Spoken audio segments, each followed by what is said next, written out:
Chers amis, je tenais à vous souhaiter un très chaleureux Shabbat Shalom depuis Yerushalayim, Ir HaKodesh. En ce grand jour de Tou B'Av, il n'y a pas eu de jour de fête aussi grand au peuple d'Israël que Yom Kippour, et aujourd'hui Tou B'Av. Les commentateurs citent 8 raisons pour lesquelles c'est une grande fête. La vraie raison, c'est que la Shrina, qui s'est beaucoup abaissée pendant les 3 semaines de deuil, Tisha B'Av, là maintenant elle remonte, et B'ezrat Hashem, on va continuer de monter jusqu'à la Géoula. Regardez les grands miracles qu'Hachem nous a fait. Pendant Tisha B'Av, c'est les jours le plus mauvais pour Am Israël. C'est écrit que si on a un procès avec un non-juif, il faut le repousser à plus tard. Bon, on avait une guerre avec Gaza, avec le djihad islami, et Dieu a fait des miracles extraordinaires. 1100 missiles tirés, pas un seul mort chez nous, Baruch Hashem. Les têtes du djihad placées à Gaza, les vraies têtes sont dans les hôtels de luxe à l'étranger, mais ceux qui sont placés à Gaza ont été tués. Baruch Hashem, une victoire totale. Attention de ne pas tomber dans le piège. C'est nous, on est bon, on est grand, on est fort. Cette grande victoire est due au dôme de fer. Et à l'époque, on avait publié une vidéo de la fête qu'ont fait tous les chercheurs du dôme de fer quand ils ont réussi à mettre au point ce missile antimissile. Et le chef là-bas, le grand ingénieur, il a dit, c'est pas nous, mais Hashem Haïtazot. Il a dit ça lui-même, donc les mots en hébreu, ça, tout provient de Dieu. On a, du point de vue logique, on ne peut pas y arriver.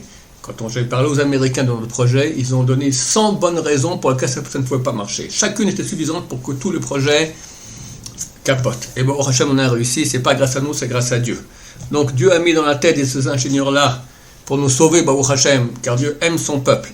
Et si au jour du 9 Av, qui est le jour le pire, pour être en guerre avec des ennemis, on a eu une réussite aussi grande, grâce à Hachem, d'ailleurs il faut beaucoup le remercier pour cela, alors il est clair que maintenant ça va aller encore mieux, on espère, et ça c'est clair, chers amis, beaucoup grâce à vos prières. Bien sûr il y a beaucoup d'autres, tout le monde de la Torah qui fleurit ici en terre d'Israël, mais les prières ça a fait énormément.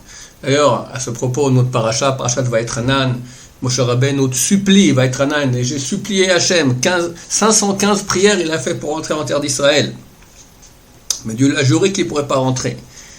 Alors comment se fait-il qu'il insiste tellement? Alors beaucoup de commentateurs ont donné des réponses. Une des réponses du Panim Meirot est qu'il est écrit dans la Gemara, dans Traité Makot, que si quelqu'un a été jugé par un tribunal rabbinique et il a été condamné à mort, s'il fuit et va dans un autre pays, et là-bas il est de nouveau jugé, le tribunal rabbinique ne peut pas lui dire le premier tribunal a mal jugé, maintenant tu vas vivre. C'est impossible. Ils sont obligés de juger comme le premier tribunal rabbinique. Mais s'il a fui en terre d'Israël, le mérite de la terre d'Israël est tellement grand qu'il se peut que sa sanction de peine capitale va être changée en vie.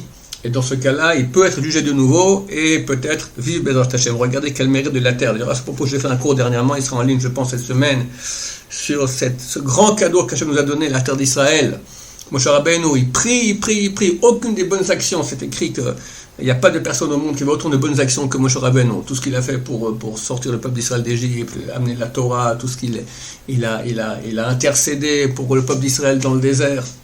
Néanmoins, ces bonnes actions n'ont pas suffi, et le serment qu'a fait Hachem de ne pas le faire entrer en Israël, néanmoins, est resté. Qu'est-ce qu'il a fait? Il s'est mis à prier. Et là, Hachem a dû lui dire, arrête de prier, parce que si tu continues, je vais être obligé de t'écouter. Donc, Moshe, par respect à Hachem, a arrêté de prier, mais on voit que s'il avait continué, Dieu aurait dû accepter. On voit que Dieu lui dit arrête. Pourquoi il lui dit arrête? Continue à prier, je ne veux pas t'écouter. Lui, non, arrête, parce que Hachem sait qu'en dans un moment, il sera carrément obligé d'écouter la prière de Moshe. Regardez donc le poids de la prière. Même sur des actions aussi grandes que Moshe Rabbeinu, ça n'arrive pas à l'action qui est celle de notre bouche. Bien sûr, pour cela, il faut que notre bouche soit propre, faire attention de ne pas parler la shonara, de ne pas mentir, d'être honnête. Plus notre bouche est propre, plus on va prier avec sincérité. Dieu, il a soif de nos prières, il aime nos prières. Et regardez, c'est clair que toutes les prières du peuple d'Israël ont beaucoup aidé et vont encore beaucoup aider B'ezrat Hashem.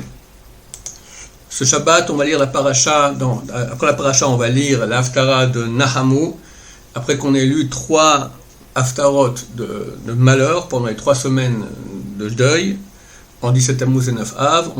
Maintenant, on va avoir 7 Shabbatot jusqu'à Rosh Hashanah, où on va lire des Haftarot de Nechama, de consolation. Dieu va, dans ses haftarot, Dieu nous dit à quel point il nous aime, à quel point il veut qu'on se rapproche de lui.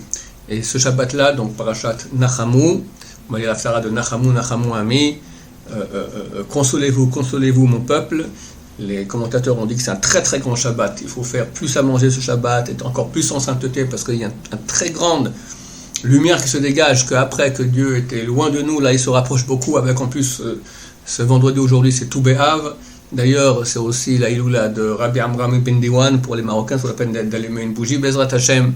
Alors Bezrat Hashem, je vous souhaite un Tou B'Av très heureux, un Shabbat Nachamu plein de sainteté. Et n'oubliez pas que bien que nous en vacances, on doit continuer à être des bons juifs et pas de vacances pour le bon Dieu. Faire attention à tous les pièges des vacances, que ce soit les yeux, faire attention à ses yeux pour les hommes, Bitul Torah, les prières à temps, etc., etc.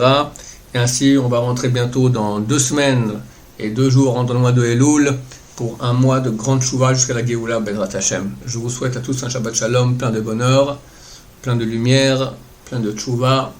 Amen, Amen, Shabbat Shalom, au revoir.